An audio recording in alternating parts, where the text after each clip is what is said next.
Doctor ortho, अब दर्द भी घुटने टेकेगा।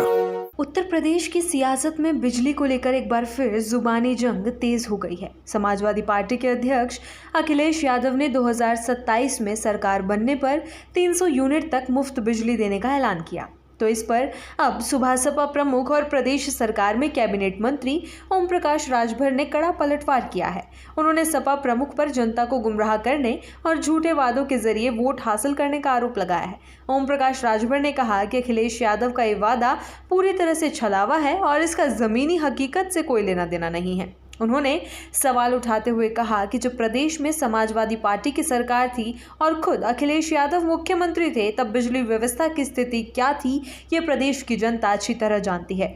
राजभर ने आरोप लगाया कि उस समय केवल कुछ खास जिलों रामपुर, इटावा, मैनपुरी और सैफई में ही 24 घंटे बिजली मिलती थी, जबकि बाकी प्रदेश में हालात बेहद खराब थे। उनके मुताबिक ग्रामीण क्षेत्रों में महज 5 से 6 घंटे बिजली आती थी और शहरों में भी लंबी कटौती होती थी। उन्होंने तंज कसते हुए कहा कि जो नेता अपने कार्यकाल में बिजली व्यवस्था दुरुस्त नहीं कर पाए, वे अब मुफ्त बिजली देने की बात कर रहे हैं। उन्होंने ये भी कहा कि सपा शासनकाल में जब ट्रांसफार्मर जल जाते थे तो गाँव के लोगों को चंदा इकट्ठा करके नया ट्रांसफार्मर लगवाना पड़ता था। इसके विपरीत उन्होंने मौजूदा सरकार की तारीफ करते हुए कहा कि अब स्थिति पूरी तरह बदल चुकी है। उनके अनुसार योगी आदित्यनाथ के नेतृत्व में ट्रांसफार्मर 24 घंटे के भीतर बदले जा रहे हैं और इसके लिए जनता को कोई पैसा नहीं देना पड़ता। राजभर ने दावा किया कि वर्तमान में ग्रामीण इलाकों में 15 से 16 घंटे, तहसील मुख्यालयों पर लगभग 22 घंटे और शहरी क्षेत्रों में 24 घंटे बिजली की आपूर्ति हो रही है।